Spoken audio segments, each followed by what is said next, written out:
I'm not a big fan of New Moon. Let's talk about it. Fun fact, I had this poster on my bedroom wall for many, many years. When I read New Moon as a young teenager, it became my least favorite book out of the saga. And rereading it as an adult, I still feel the exact same way. One of the big reasons this book is my least favorite out of the saga is because Edward isn't there. Okay, so it's not quite that Edward just isn't in this book very much. Yeah, that's a bummer being as big of an Edward fan as I am, but it's more so Bella's response to Edward's disappearance.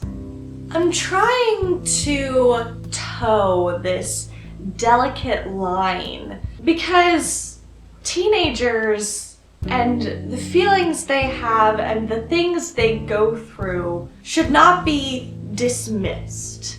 We should hold space for what they go through and what they experience. To that end, I am sympathetic toward Bella and the earth-shattering breakup she goes through. However, I agree with Charlie. She probably should have seen a therapist. In my Twilight video, I very briefly mentioned in text the unhealthy aspect of Bella and Edward's relationship. It is obsessive. And while to a young teenager, the obsession sounds really nice and more than that, almost validating and addictive in its validation, as an adult, I'm very wary of the obsessive nature of Edward and Bella. When Edward leaves, Bella stops. I still hold that these pages, the ones that say October, November, December, and January, is honestly a rather poignant way to describe depression. I too have suffered from the catatonia that can come with depression. And I think the way that it was done in this book is frankly brilliant and one of my favorite parts of this book. But Bella's response, the catatonia, while I'm sympathetic and empathetic to that, and I absolutely hate the phrase, especially applying it to the experiences of teenagers, it's not that deep. I do genuinely believe that time is a great thing. Bella, in my opinion, just needed more time. One that honestly in the book she was trying to give herself. The other thing that bothers me about Bella and her response to Edward's disappearance is the fact that she hallucinates. Big fan of the ship of Bella and therapy. From a literary perspective, it does make the Bella zombie period a little bit more interesting, and it does a good job of being a plot device. Bella already attracts danger just by existing, but by adding in the hallucinations, it puts a literarily good motivation for Bella to intentionally seek out danger. But like the whole time that I was reading it, I was like, Bella, I'm worried about you. I'd be lying if I said that the vast majority of this book, when Bella is a zombie, is not exhausting to read. Because it is.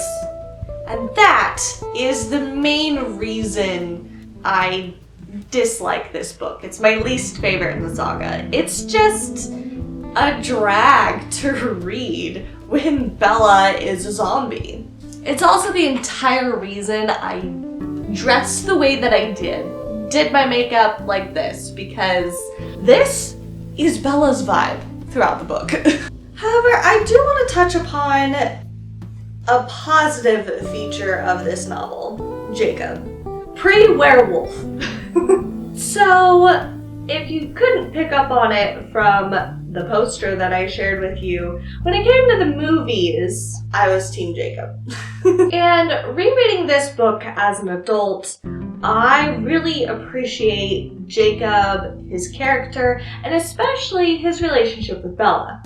Bella has a habit of making other people her world, which I would suggest going to therapy and involving herself in self-care and like trying to make her the center of her own world so that other people don't fill that void for her. I gotta say, I adore the friendship between Bella and Jacob. And the friendship between Bella and Jacob is light and enjoyable, and it makes the story much easier to read.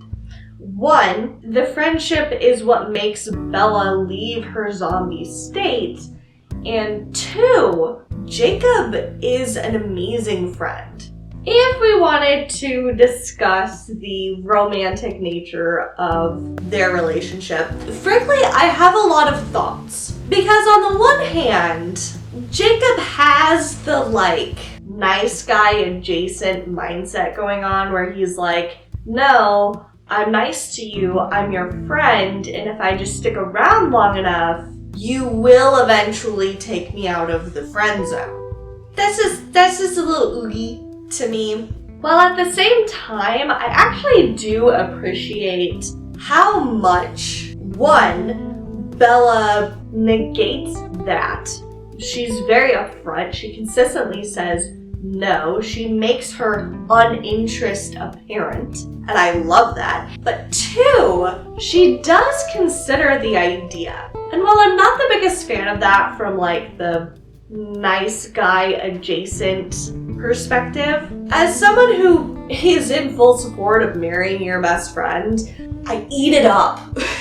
And even from that romantic perspective, how closely Jacob observes Bella is almost as romantic as Edward. The fact that Bella doesn't have to say explicitly certain things like how hard it is to say Edward's name because Jacob has just picked up on it is an appealing quality. From those sorts of things, you can tell Jacob genuinely cares about Bella. And that to me is a big reason Jacob is such a wonderful character. When it comes to the books, he can't beat out Edward in my eyes, but he definitely stands on his own pretty well. But now we need to talk about Jacob post-werewolf. The biggest difference to me is Jacob starts calling Bella honey. And I haven't quite delved deeper into my own thought process on that, on why that bothers me so much. Because it can't simply be that a friend calls a friend a cutesy pet nickname. As someone who does the exact same thing, it can't be that. But it could be, because it has the added context of knowing that Jacob has romantic feelings for Bella. So when he starts calling her honey, I guess to me it feels like it oversteps a boundary. One that is admittedly blurring for Bella, of course, but one that Bella has not explicitly blurred yet.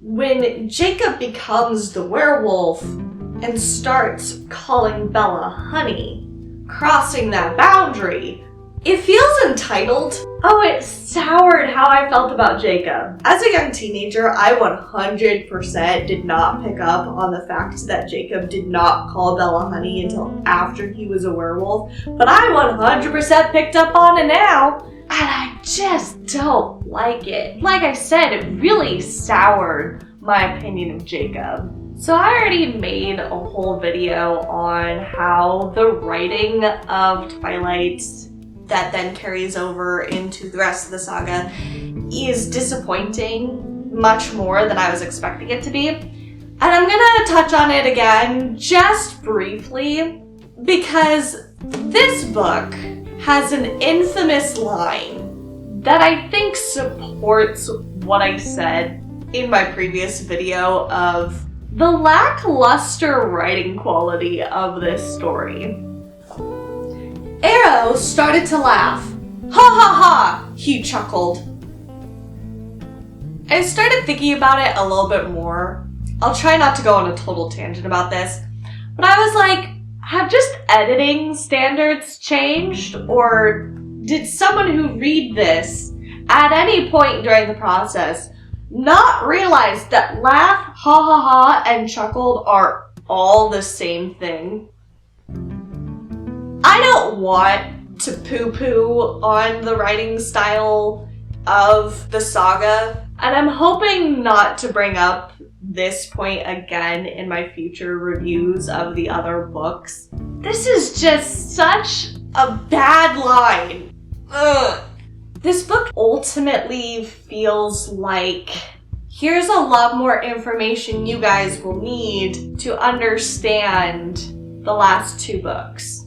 Compared to Twilight, yes, Twilight doesn't have a whole lot of substance, but this book feels like it has even less substance because a book that's all about the romance between Edward and Bella, to not have a romance between Edward and Bella feels like it has even less substance. I don't have too much to say about the rest of this book. The ending is fine. Edward's back, and I enjoy that. That's everything that I have to say about this book. It's my least favorite because Bella's response is worrisome and not that enjoyable to read, as a subjective reader, of course. Edward's not in it as much, personal taste. And the change of Jacob and his general characterization, especially once he's a werewolf, sours his character. This book just isn't as enjoyable to read. It is my least favorite book in the Twilight Saga.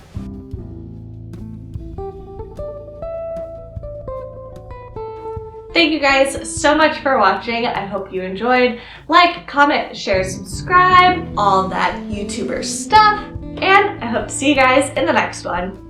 Bye! I knew that this one would be harder because I just didn't have much to say. Yes. Yes. Forgot that I did that. So many things out of order. If you can't think of things to say, just stop the video. Okay, thanks. Bye.